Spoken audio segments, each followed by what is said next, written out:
Pushpa part 1 నార్త్లో super హిట్గా నిలిచింది. దీంతో పార్ట్ 2 కోసం సుకుమార్ లెక్కలన్నీ మారిపోయాయి. నార్త్ ఆడియన్స్ని దృష్టిలో పెట్టుకొని ముందుగా అనుకున్న పుష్ప 2 కథలో చాలా మార్పులు చేశాడు. ఫైనల్గా సుకుమార్ అల్లు అర్జున్ మాస్ తాండవానికి బాక్సాఫీస్ దగ్గర కాసుల వర్షం కురిసింది. ముఖ్యంగా ఈ సినిమాలో జాతర ఎపిసోడ్ గురించి ఎంత చెప్పినా తక్కువే అవుతోంది.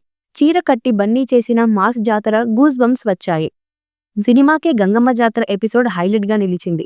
ఇప్పుడు దేవర 2లో కూడా ఇలాంటి గూస్ బంప్స్ ఎపిసోడ్స్ ప్లాన్ చేస్తున్నాడట Koratala Siva. Devara part 1 blockbuster హిట్గా నిలిచిన ఎన్టీఆర్కు నార్త్లో స్టాండర్డ్ మార్కెట్ వచ్చేలా చేసింది. ఈ నేపథ్యంలో నార్త్ ఆడియన్స్ను దృష్టిలో పెట్టుకొని ఈసారి దేవర 2ను గ్రాండ్గా స్కేల్లో ప్లాన్ చేస్తున్నాడట కొరటాల. అందుకే ముందు అనుకున్న స్క్రిప్ట్లో కీలక మార్పులు చేస్తున్నాడట.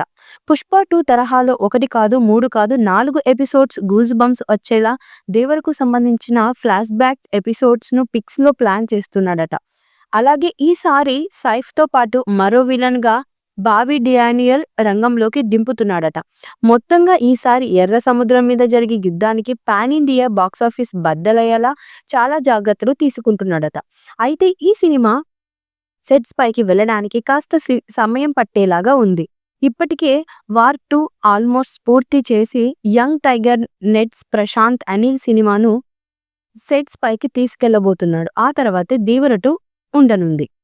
సినిమాకే గంగమ్మ జాతర ఎపిసోడ్ హైలైట్గా నిలిచింది. ఇప్పుడు దేవర 2లో కూడా ఇలాంటి గూస్ బంప్స్ ఎపిసోడ్స్ ప్లాన్ చేస్తున్నాడట Koratala Siva. Devara part 1 blockbuster హిట్గా నిలిచిన ఎన్టీఆర్కు నార్త్లో స్టాండర్డ్ మార్కెట్ వచ్చేలా చేసింది. ఈ మూవీపై మీ అభిప్రాయాన్ని కమెంట్ బుక్లో తెలియచేయండి. ఈ వీడియో మీకు నచ్చితే లైక్ చేయండి, షేర్ చేయండి, కమెంట్ చేయండి. మరిన్ని అప్డేట్స్ కోసం మా ఛానల్ని సబ్స్క్రైబ్ చేయండి. అలాగే పక్కనే ఉన్న గంట సింబల్ని గట్టిగా కొట్టండి.